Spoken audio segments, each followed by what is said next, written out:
下楼，穿过3排教学楼，直穿树林，绕过实验楼，转弯走湖畔堤坝，避开图书馆。快了，他已经能看见灰红色的宿舍楼一角了，胜利近在眼前，只差一点。魏无羡3步并作2步上了台阶，刚踏上大路，右后方有人比他步速更快，越过他，擦肩而过。宽肩，长腿，白衬衫，怀里捧着一大摞书，不是蓝忘机还能是谁？妈呀，怎么又是蓝忘机？魏无羡在心里惊悚的哀嚎，或许他真的嚎出来了。总之，他猛地急刹车，差点到栽进湖里，在原地180度转身，头也不敢回，撒腿就跑，仿佛身后追着100只野狗。听到声音的蓝忘机先扶稳了手里的书，从叠高的书山中微微偏开一点视线，没找到发出声音的人，只看到一片扬起的烟尘和被卷在半空的一片落叶。他略有不解，但也无暇深究，很快走远了。再转回来说魏无羡，他借着堤坝高低落差和视线的死角，火速远离了现场，跑出很远才停下，长叹一声，双手抱头蹲了下来。这事儿没完，他想，蓝忘机怎么会出现在那个地方？这根本不合逻辑，他难道不是该在图书馆或者宿舍的吗？明明避开了所有危险系数高的地方，怎么还能碰上？不行，看来现在回寝室的路不通了，还是先去校外躲躲吧。他打定主意，提心吊胆地出了校门，买了杯果汁压惊，坐在店里喝完了，才磨磨蹭蹭往食堂而去。蓝忘机带着这么多的书，到底准备去哪儿？打的又是什么主意？但既然连续2回都没抓到我，他总该放弃了吧。魏无羡尽可能抄人少的小路走，篮球场边就有一条，少走几步路并不重要，重要的是这条路很窄还很黑，知道的人也不多，僻静安全。他摸黑走到尽头，刚钻出树丛，没注意，一头撞上个人，对方怀里的东西噼里啪啦散了一地。量子力学、数值传热学、自由稳动射流理论，还有一些专业期刊和论文集。再一抬头，正撞进一双颜色浅淡的眼眸。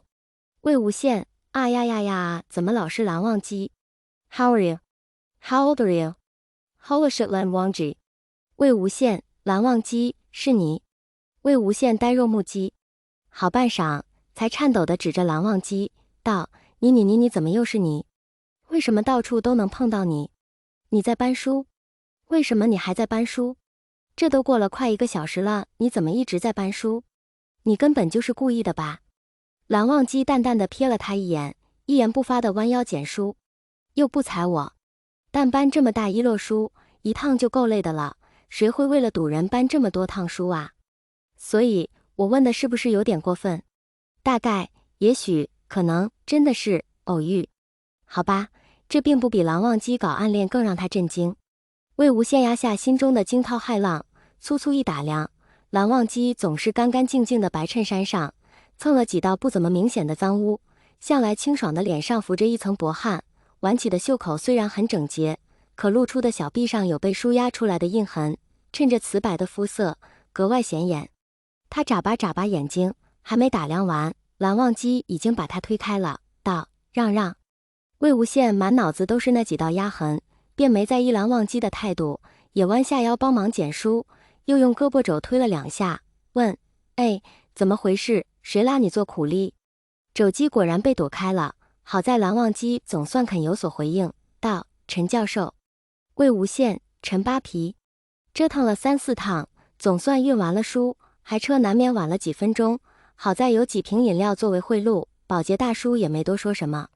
天早就黑透了，魏无羡从教工楼走出来，刚好看到在路灯昏黄的光影下，蓝忘机低头看腕表上的画面。是真的好看，就算看了这么多天，还是会惊艳，真不知道什么时候才能习惯。魏无羡挺起腰杆，下意识彰显着自己的英俊潇洒，道：怎么又赶时间？蓝忘机，并不。魏无羡，车子还了，陈老师也开车回去了，没别的事儿了吧？你要忙就去忙，我回宿舍歇着了。蓝忘机似乎有些犹豫，但他顿了一下，主动开口道：你有空吗？魏无羡心里警铃大作，表面尽量若无其事，保险起见，他应该回答有事，没空，但话说出口却是有空啊，我没什么事。蓝忘机，正好。是，想约我？不行，没戏，省点力气吧，蓝学长。不管怎么约我都不会去的。就算约吃潇湘居的特辣火锅套餐，特辣火锅，那就勉为其难去一下好了。兜里的手机震了一下，魏无羡摸出来一看，是民乐社的群里有人艾特他，别随随便便陈情哈晚上集训，来顶个位置。汽水管饱，嘻嘻嘻嘻，他眼睛瞅着飞速刷屏的群消息，一时接着脑补内容往下聊，道：这都8点了，去哪儿吃饭都得排队，不然我们手机约了号，先去。他这么说着，随手关掉微信，又打开啊，点出潇湘居的页面准备预约。蓝忘机却道：去我宿舍。魏无羡一惊，蓝忘机，给你补课。魏无羡瞠目结舌，啊！蓝忘机见他这种反应，也不勉强，道：你忙就算了。说完，转身就走。见蓝忘机又来转身就走这一招，魏无羡连忙一脚踹上树干，把去路拦住，道：等等，补课？补什么课？蓝忘机淡淡瞥了一眼挡在他身前的魏无羡的腿，道：你缺席的课。顺着蓝忘机的视线，魏无羡也注意到了自己的腿，顿时略微后悔，一不留神就上腿东，我可真是太帅了，怪不得会招人觊觎。不行，在蓝忘机面前我得克制点，不可以再随便散发魅力了。他十分自然地甩了一下额前的碎发，45度侧面微微仰视着蓝忘机，笑着道：补什么课呀？不瞒你说，这学期所有课本我早就看完了，没什么不懂的，要不是为了全勤。电光石火，灵光一现，魏无羡立刻顾不上耍帅了，瞪圆眼睛，不可置信道：等等，你的意思是，你难道要给我补课时？蓝忘机，那，魏无羡激动道：补完课是不是就不算我那一次的缺勤了？蓝忘机，魏无羡，哇！蓝忘机，走！魏无羡了的眼睛都弯了，扑上去就是一记搭肩搂背，亲亲热热地道：走起走起！学长你真是太好了，简直是天下最好的人。蓝忘机面无表情地把人从身上扒下去，道：稳重。魏无羡，嘿嘿嘿嘿，好的学长，没问题学长。他一边说着，一边又顺手搭上蓝忘机的肩膀，道：你在博士楼住吧？楼下是不是紧挨着美食街？有没有什么好吃的？对，那我能边吃边补课吗？打开门的那一刻，魏无羡终于记起了被要求拖3遍地板的恐惧。一尘不染不足以形容这个房间，魏无羡试图找个更准确的词语来形容，然而无果。博士楼虽然不是南北通透，但面积比魏无羡所在的宿舍间宽敞得多，是一室一厅的套间结构。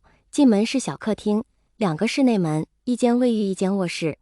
仿木地板像打过蜡似的光可见人，标配的书桌上文具分门别类整齐摆放，嵌入式书架上的书按首字母和厚薄度依次排序，另一边的窄长桌上放着古琴、香炉，除此之外再无其他私物。